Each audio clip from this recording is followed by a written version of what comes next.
Welcome to JC Sports Detroit Red Wings Red Alert podcast on JC Sports YouTube page. We got to talk about this Detroit Red Wings team because obviously we know that there is a lot happening with this team right now. They come off a 3-game losing streak where they lost to two teams that they should not have lost to. In They got outshot 22-10 in the against San Jose. Incredible. They blew leads to Anaheim. They blew a lead to the San Jose Sharks. They had that game in the pocket like they did Anaheim, and they blew it. Um, Now they come home. They play the Islanders Thursday. They play the Bruins on Saturday. They go play the Islanders again on Monday. They come. They play the Calgary Flames before Thanksgiving, and you're at the quarterway point for the NHL season. And are the Detroit Red Wings at the quarter-way point in the season? They are 26 in goals, 31st in shots on goal. They're a good power play team, a really good power play team at third in the NHL. Their shooting percentage is at 19th in the NHL, 15th in the NHL in faceoff percentage. So that's not a bad statistic. Goals allowed, they're 22nd in NHL. It's went up a little bit.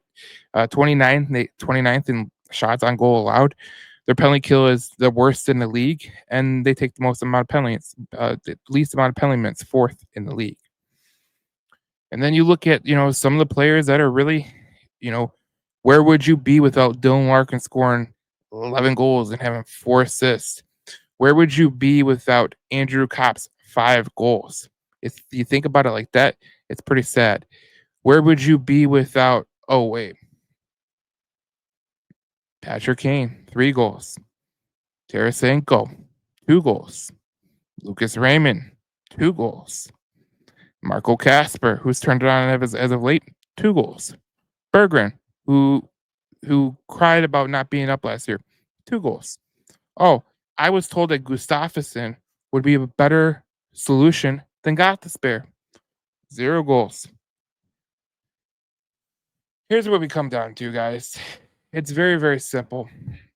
Back in the preseason, there was an article by the NHL.com, and I thought it was very, very interesting when you broke it down. They said this: replacing offense. The Red Wings ranked ninth in offense at 3.35 goals per game, and the power play 23.1%, which the power play is doing a lot better than it was last year. But lost forwards Robbie Fabry, Dave Perron, Daniel Sprong, and defenseman Shane Gothisbehere and Jake Waldman in the offseason. Those 5 players combined for 75 goals and 199 points last season, including 18 goals and 74 points on the power play. Detroit will need to contributions from forward Vladimir Tarasenko, who has 2 goals this year, who signed a 2-year, 9.5 contract July 3rd, and defenseman Eric Gustafsson, who signed a 2-year, $4 million contract on July 1st. They're counting on Kane to keep producing, forward Lucas Raymond to keep developing, and forward Alex DeBrincat to cash in on more of his opportunities. So now we're at the quarterway point of the NHL season. The Detroit Red Wings have lost 3 straight, two teams that they should not have lost to, which is a total rock bottom moment for the Detroit Red Wings, and the way that they, you would think that they would not be doing what they are doing, repeating the same mistakes, but they are. And a lot of criticism goes to Derek Lalonde, and I've been critical of Derek Lalonde for a long time. I think that Derek Lalonde is having he doesn't know what this team is good at. He doesn't know how to use this team in the correct way. And if you're going to be completely honest with yourself, Derek Lalonde doesn't know how to manage a team that doesn't suit his personality as a coach. But I've gone through that before. You can go into the last video. I've talked about that ad nauseum. Let's talk about Steve Yzerman, because he is a guy who is someone that you can't question. If you question Stevie Y, you're like, oh, people are like, whoa, whoa, whoa, whoa, whoa, whoa, whoa, whoa, whoa, whoa, whoa, stop here, stop here, stop here. But it's perfectly fine to question Stevie Y here, right now. You are 6 years into a rebuild. I have been one of the most people, one of the highest, with the podcast. I think winging it. I think the grind line did a good job. Um, uh, the Locked On Red Wings has done a good job. The Wing Wheel podcast has done a good job of telling you, look, it takes time in the NHL. It does. Getting players like Axel Sandin, Pellick up here, okay. Nygaard up here, cool. Nate Danielson up here, cool. Eventually, you're going to get those guys up here. Sebastian Costa, Trey Augustine, the list goes on. But what we can say about Steve Yzerman, and this really needs to be called into question here, is he has not been able to really do the best in pro scouting. When you think about adding a guy like Ben Sherratt, who I thought would be better than he was, I mean that's a mistake. But when you compound that with Andrew Kopp on a 5-year deal, when you compound that with a Jeff Petrie the following year, JT Compher he's been all right. But when you compound them with contract after contract after contract, and you're up against the salary cap, and you're in the bottom of your division in year 6 of a rebuild, and you're already up against the cap, that is a little bit of mismanagement, if we're going to say that. And it's not saying that Steve Yzerman should be fired. It's not saying that Steve Yzerman is doing a bad job.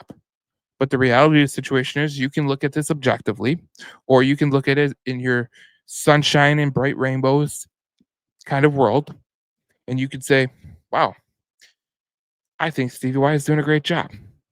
Or you could think, wow, Stevie Y is a good general manager in terms of drafting and talent, because you can see Sandin Pellick and you can see Nate Danielson and Costa coming down the line. But in the same breath, you can also say he's really messed up the pro scouting portion of his duties. And you say, that's not the job of a general manager. They have a pro scouting director. When you're the general manager of any team, you are expected to be good in all facets. You can't just be good in drafting. You have to be good in good pro scouting. For years, I was talking about with the Detroit Lions. They would always have a great pro scouting guy, but they could never draft. And then the following was true in the Bob Quinn era. They could draft a little bit. They got Taylor Decker. They got Frank Ragnow. And then they would sign Trey Flowers. It kind of offsets what you're good at. It kind of offsets what the good that you did in that draft when you consistently make bad decision in the pro scouting department.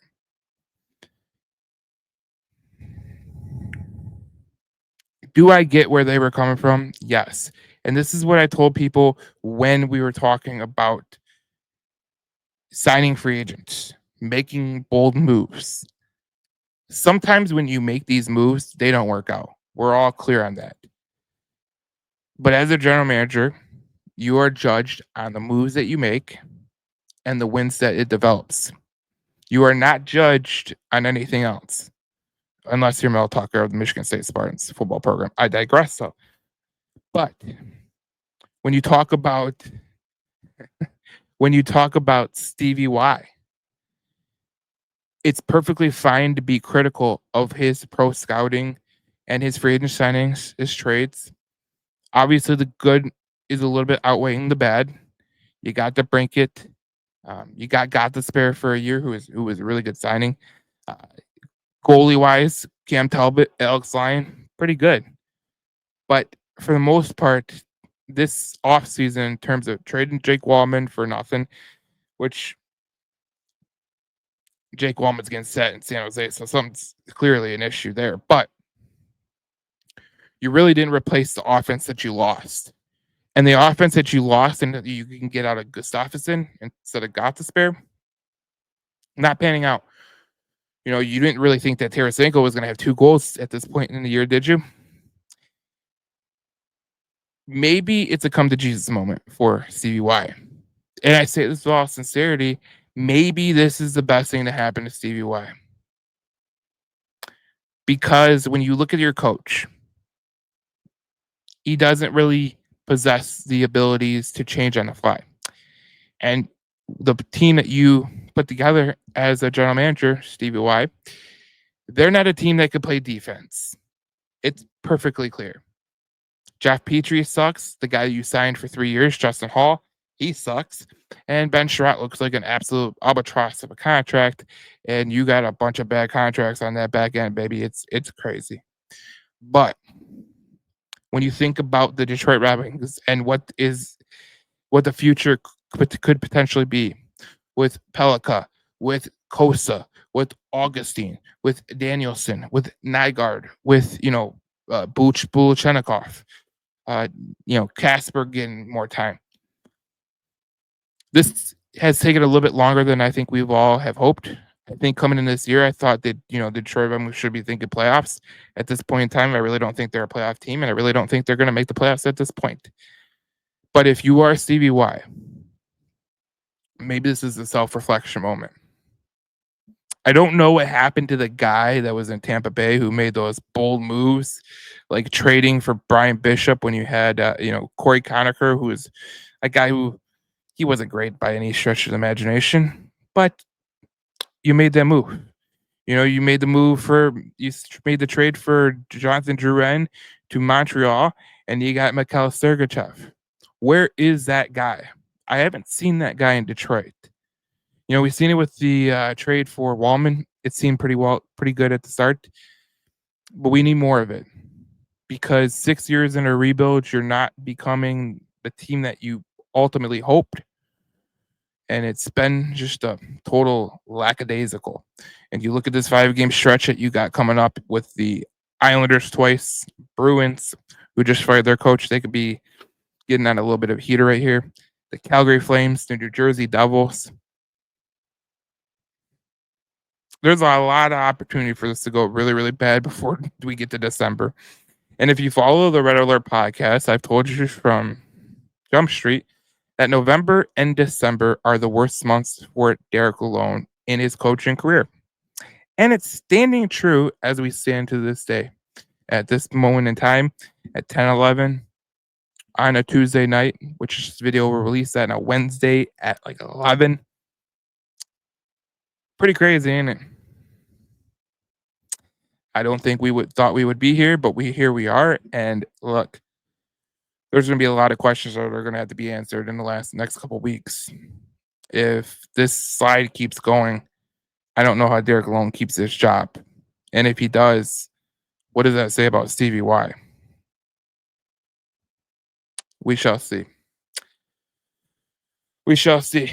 We're gonna have our alert podcast pretty soon, probably tomorrow on Wednesday. I'm gonna text Cindy and see if she's available, and if she's not available, then I'll carry it out, and we could do a podcast next week before the Thanksgiving holiday, so you can get a little bit of Red Wings hockey before the Thanksgiving holiday.